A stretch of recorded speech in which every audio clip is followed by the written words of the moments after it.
Hello, how are you doing today? How is everyone? I hope that you are doing well.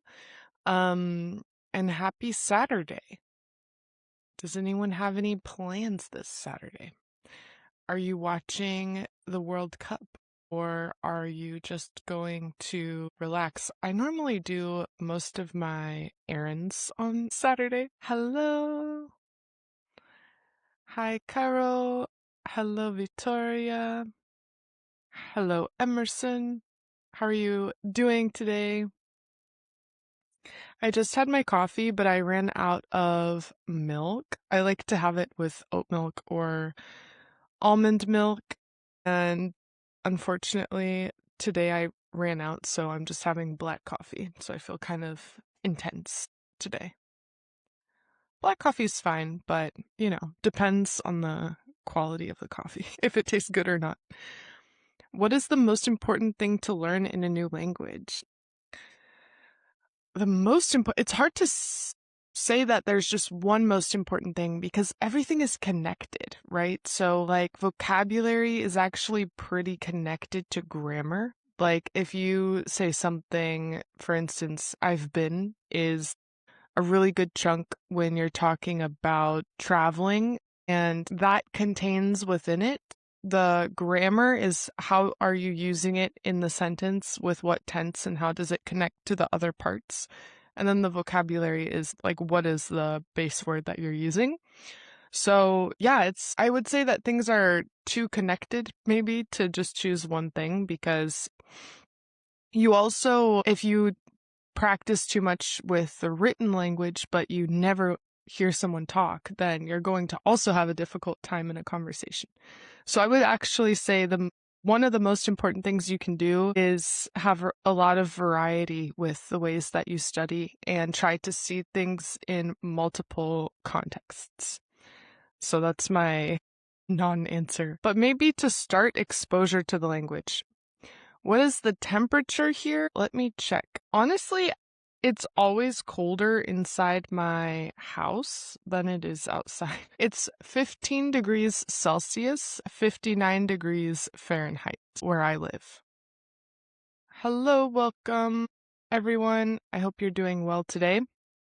I wanted to talk about problems and solutions because there's a lot of vocabulary related to these topics. So, my question for everyone is, when is the last time you messed up? And to mess something up means to make a mistake. It could be a big mess up, so something where you weren't able to fix it, or it could be a little snag, a little mess up. Hard to be exposed to English when you live in a French province. Well, the good news is now we have the internet, which is amazing. Yeah, I have met people that do not live in the United States, that do not live in the UK, that do not live in Australia, that have achieved a very high level of English because you can find other ways to expose yourself to the language.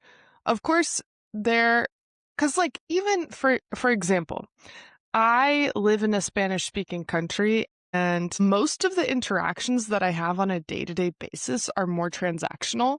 They're not necessarily helping me with like really deep conversations. That's something that I need to seek out and practice for myself. So yeah, I would say there are still definitely a lot of ways to practice, even if you guys don't live in English-speaking countries. That's something I talked to Victoria about on the podcast episode that I posted because she's an English teacher living in Brazil. When I loused up. Oh, yeah, like when you made a mistake. When I loused up. Wait, when did you mess up, Raul? Just before connecting, what was your mess up? The famous phrase, Houston, we have a problem. Exactly. I had my last oral exam last Thursday and I got 100 points. Okay, so you did not mess up your oral exam. Oh, this is a good example. I recently dropped a bar of soap in the toilet seat. Yeah, that's a good example. I recently dropped a bar of soap in the toilet seat. Yeah, dropping something in the toilet, or if someone tells you a secret and you accidentally tell it to the wrong person. Yes, like I just told my wife something that I must not have said. Or in this case, I would say I just told her something I should not have said. So telling someone the wrong thing, or also maybe dropping something when you don't mean to, or maybe making a typo and sending an email to the wrong person is to mess up. Loused Up is from the book by Sylvia Plath, so I wasn't without English during the study time. Oh, yeah, loused up is good. Like, if anyone here knows the word lousy, if something is lousy, it's another way to say not good or maybe of bad quality. Like, that was a lousy movie. Lousy means very bad, poor in quality, or unpleasant.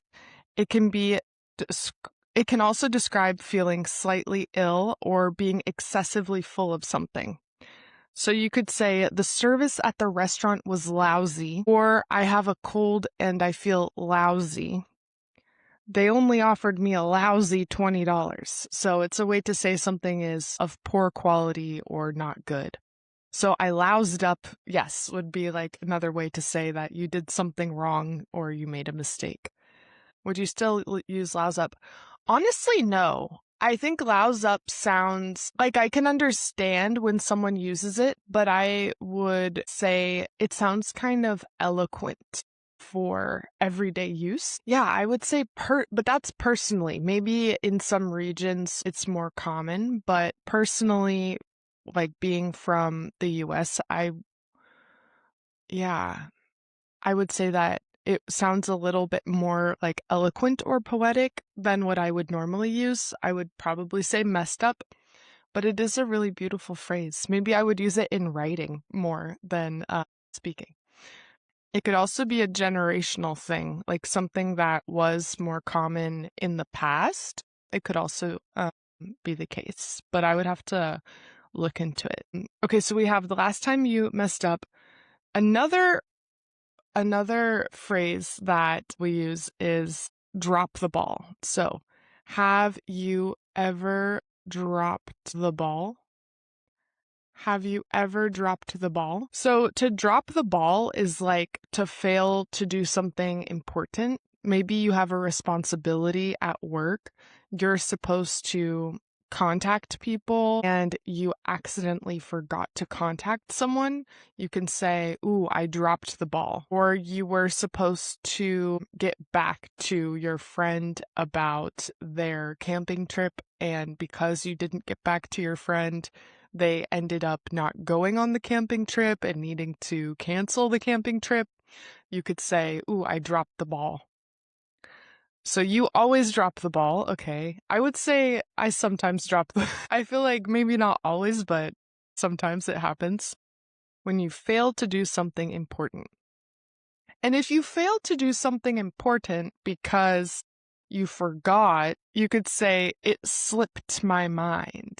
So if it's not that you dropped the ball because you didn't want to do the task, but you dropped the ball because you just didn't remember in the moment, you could say, "Ooh, it slipped my mind. I dropped the ball because it slipped my mind." Do any of you here feel like you drop the ball, like you don't do important tasks because they slip your mind because you forget them? Or maybe you drop the ball for other reasons. Maybe not knowing how to do something and then doing it incorrectly. You could drop the ball. Could you find a similar word for drop the ball? It's hard because I feel like there's so much meaning in the phrase. It's hard to find like one single word that represents not doing a task and yeah, like not doing something that was important. I dropped the ball by going too late to the agency of work this Friday because the times weren't the right ones on their page. Okay. But in that case, if the times were not the right ones on their page, maybe they dropped the ball. Like if they gave you the wrong times to show up, maybe they dropped the ball. Let me see. Drop the ball synonyms. That's part of the reason why we use idioms, is because they are so, like, there's so much meaning packed in.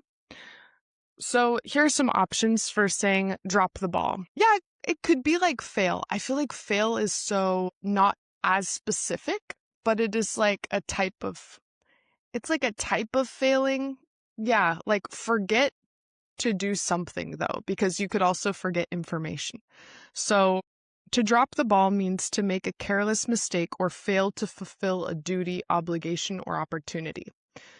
In a casual way, you could say, I screwed up, I messed up, I slipped up, I blew it. In a direct professional way, you could say that you made a blunder, that you miscalculated, that you mishandled something. You fumbled something could also be. Yeah, like you failed in completing something. Exactly. So, yeah, this is one of those things where you could say fail, but it wouldn't capture the full idea of like what you were failing to do. So, it's a good phrase because it has more specific meaning packed in. I dropped the ball during an exam. Because that's a situation where if you just did a bad job on the exam, I would say I failed the exam. So it's not exactly the same. I would just say I failed the exam. But if you needed to take an exam and you completely forgot that you needed to take the exam and then you didn't go that day, then I would say, oh, I dropped the ball. I was supposed to go take an exam and then I didn't show up. And if it helps, think about it this way. A lot of idioms have like a visual aspect. So I dropped the ball. Imagine you're on a team, like an American football team, and someone has the ball, like the football, and they drop it. They made a mistake that messed it up for the team. So I think that's the origin where it comes from. If you are not sure when to use it, think of a specific example when you had a task or responsibility and you did not complete it. I dropped the ball. Drop the ball is a bit more exaggerated. Like you failed to do something, maybe at work, that your boss is like, why didn't you do this? Ooh, I dropped the ball. Then we have problems getting worse. So what does it mean when the problem snowballed? If you have a problem and it snowballs, what does that mean for a problem to snowball? Do I find that German is difficult or not? I have come to the realization that anytime you are learning a language that is a little bit different from your own, like not as closely related, maybe as, I don't know, some languages are very, very closely related. English and German are part of the Germanic family, but they have enough distance where there are definitely a lot of vocabulary words, and there's like gender and stuff that's different.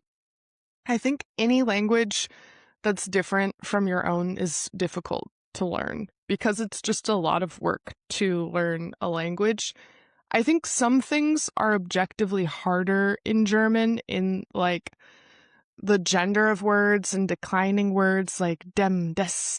You have to decline, which is like a conjugation for nouns. But there are other things that are easier in German than in English.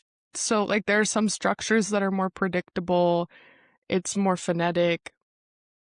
The problem snowballed. Yes, it's like gets bigger and bigger. Exactly.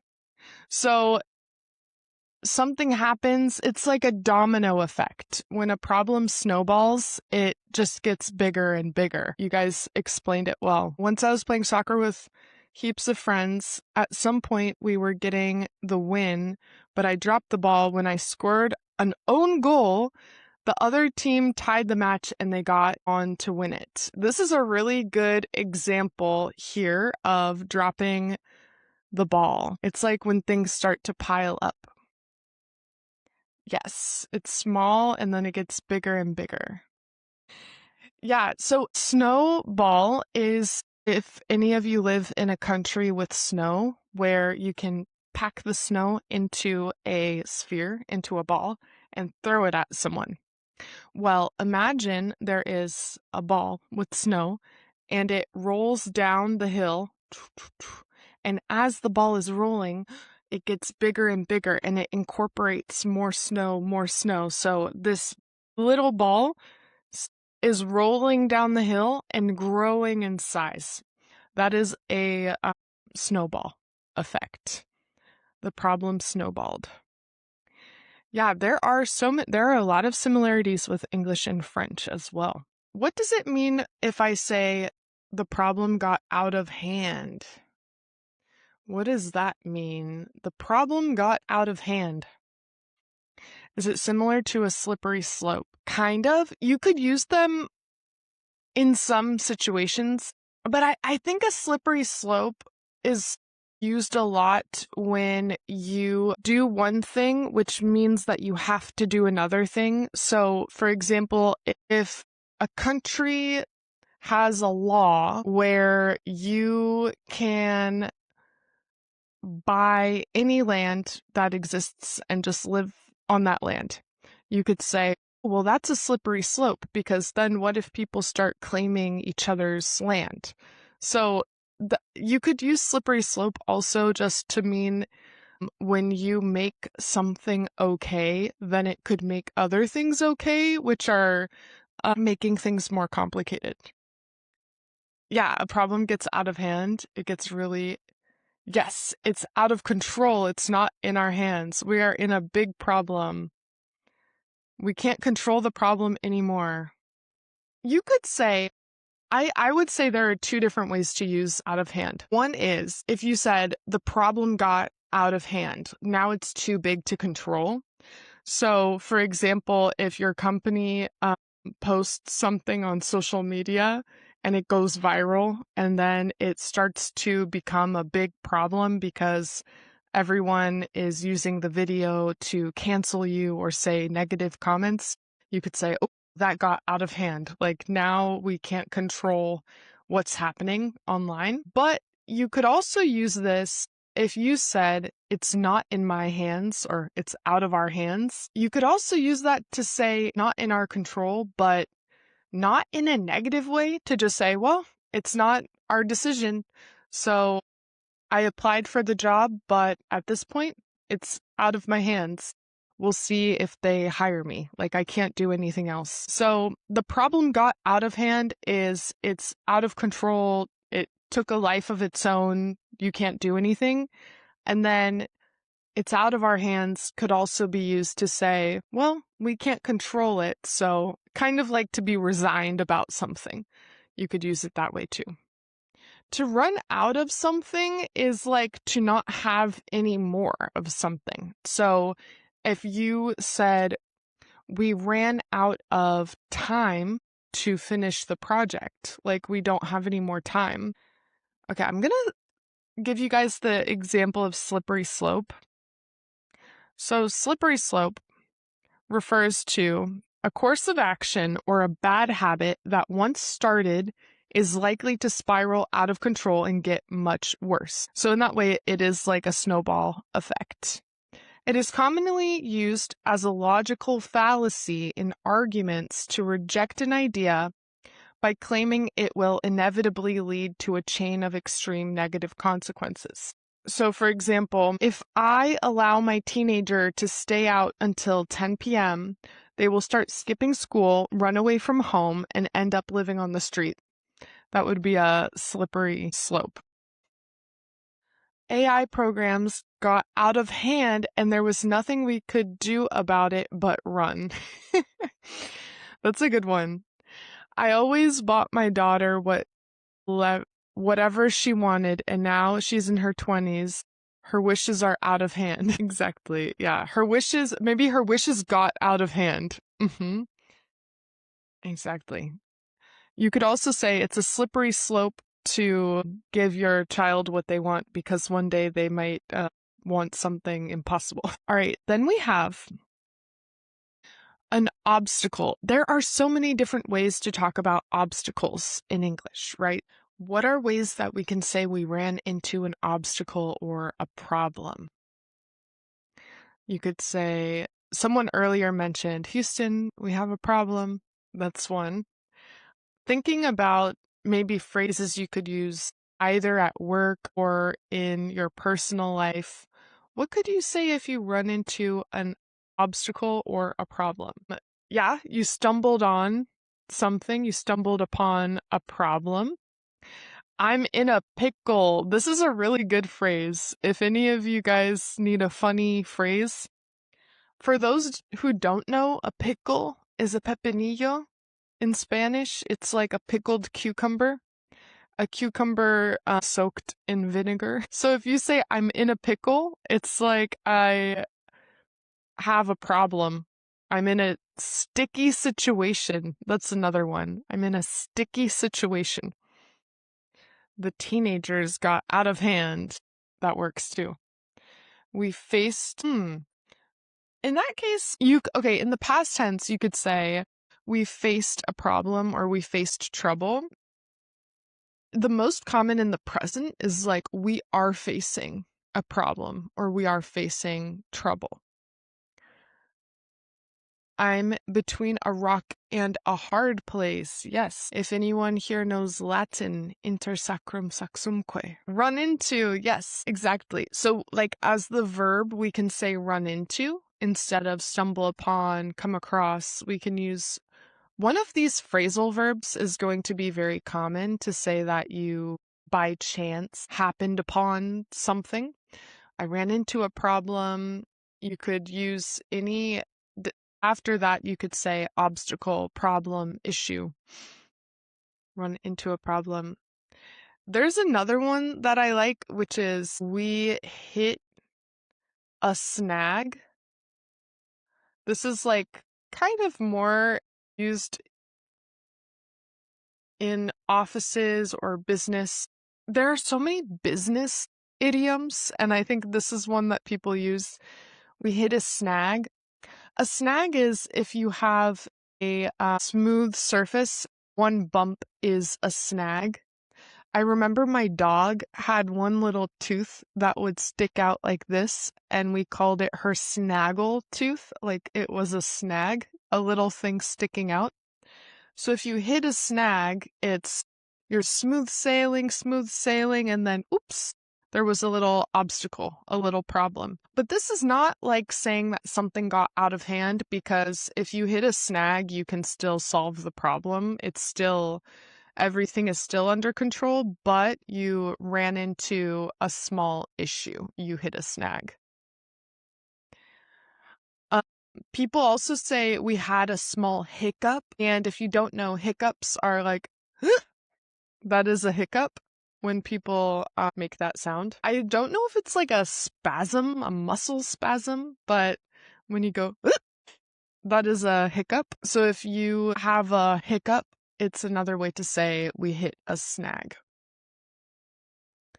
When the bleep hits the fan, that's a stronger situation. Like, really, something terrible is happening. I'm gonna explain this expression because maybe people don't know it. It's kind of graphic. So, just to let you know, imagine you have a fan.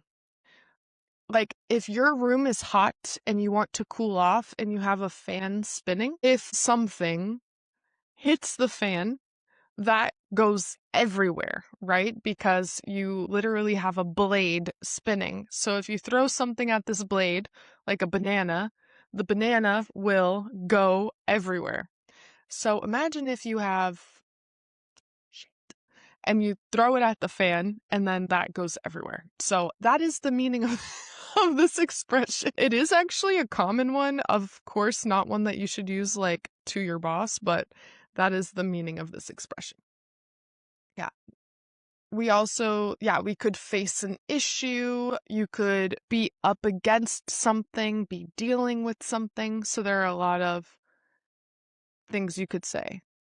So I'm going to ask the question, what's an obstacle? What's an obstacle that you are facing now? The world is on the verge of Oh, yeah. If something is on the verge of collapse, on the verge of big trouble, it's like it's close to a collapse or close to big trouble. So to be on the verge of or on the brink of is very close to some sort of tragedy or disaster or crisis. Okay, here she opened Pandora's box. Yes, you could say that they opened Pandora's box. We also in English call it Pandora's box or a can of worms. I don't know why people started to say a can of worms. It makes me question, like, who was the first person that used that phrase? The myth of Pandora's box explains how hardship, disease, and death were unleashed upon humanity. As punishment for mankind receiving the gift of fire, Zeus created Pandora and gave her a sealed jar with strict instructions never to open it. Driven by curiosity, she opened it, releasing all evils. So, as a wedding gift, Zeus gave Pandora a large storage jar that contained all the miseries, diseases, and hardships of the world. He strictly forbade her from ever opening it. And she was very curious, so she lifted the lid of the jar, and all the evils and plagues flew out and spread across the earth. And she quickly slammed the jar shut, trapping only one thing inside, which was hope. So that is Pandora's box. It's like you open it and everything bad happens, and yeah, you have to, I guess, deal with the consequences. You let the cat out of the bag. You started a situation that you are not able to undo because maybe you were curious. I am powering through some times of strife, having troubles with my girlfriend. You could say we are going through a rough patch. If you guys are having a difficult time with another person, especially like in a romantic relationship, you can say we are going through a rough patch. This one, we can say sugar honey iced tea is SHIT. So when sugar honey iced tea hits the fan, when you discover your partner is cheating instead of couple, your partner. Because couple is the two people and partner is just one. So like you two are in a couple, but that person is your partner. Okay, what is the difference between waiting and awaiting? Does anyone know this? I would say waiting is way more common. Awaiting has a more literary or older feel to it. Yeah, definitely. Like in 99% of situations, I would use the word waiting. Awaiting reminds me of like a romance novel. Like I await for my love. It's almost like waiting plus longing for something. But I'll see if there's another definition. Both words mean to stay in expectation of something, but they differ in grammar and formality. Use waiting paired with for in casual everyday speech. Use waiting in formal writing. So I'm waiting for the train. Anyone that sends weird messages is going to get blocked. Yesterday, someone sent me like the most offensive messages I've ever read with like a bunch of racial slurs. So I reported them to Instagram and I have low patience. So we are awaiting your reply. Yeah, it could also, so it's most often used in books or literary situations, but you also might see it in a business email, but it sounds very formal. We are awaiting your reply. It's like we are waiting, but in a very formal, polite way.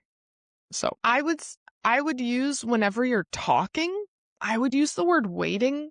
And then sometimes if you're in a very formal business context, you can say we are awaiting your reply. Or if you are reading a romance novel or writing a book or something like that. So that is, yes, I'm awaiting the response to my application. And that's another important thing to point out with the grammar, we wait for. So wait for uses the preposition for, and awaiting, you don't need to add a preposition. We shall await for your application. We shall await your application, sir, forsooth. Yes. No. Wait is used with for. Await is not used with a preposition. So I'm waiting for your response, or I await your response, just with the thing afterwards, the object. Okay, what are ways that you can say that someone is at fault? So we have different ways to talk about being guilty or innocent. How can we say someone a problem? I feel like this is one that I notice a lot of people struggle with, in particular, a lot of my Spanish speaking students, with like how to say someone is guilty or at fault or the guilty, etc. So when we're talking about someone being guilty or responsible for something, we could say if you do something wrong, like you make a mistake and you dropped the ball, it was your responsibility and you failed. The most common way to say that would be to say that you are at fault. It's more to say that you're guilty is more intense to mean that you are responsible for a crime. So I would not use that unless, like, if you stole your roommate's cookies and your roommate's like, I know you're guilty. So if you stole from someone or did something that could be considered a little bit more of a crime, then I would say that someone was guilty. But in the case that you just made a mistake, I would not say that you're guilty. I would say that you're at fault. So that it was your responsibility, but it would be better to use at fault in that situation because you weren't like committing a crime per se. Don't put your blame on me, okay? They were responsible because they were in charge. Referring to dropping the ball. That's on them, yeah. Okay, you guys had some good phrases. Someone said, the finger of suspicion points at someone. Yeah. So you could point the finger when you're deciding like who's responsible. You could say, she pointed the finger at him. It's like she blamed him. That's on them. So if you're responsible for something, you can say, ooh, sorry, that's on me. Or if it's someone else's fault, you can say, that's on you. You could say that someone is responsible also. It's your fault to blame someone. Someone is under fire. You are caught red-handed. This is a good one. If you guys speak Spanish con las manos en la masa, we say you are caught red-handed. Someone is going to face the music. To blame someone is to throw someone under the bus. That's a really good one.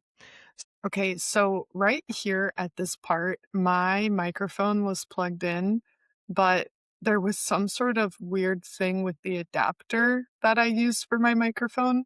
So it started to repeat over and over the word mistake.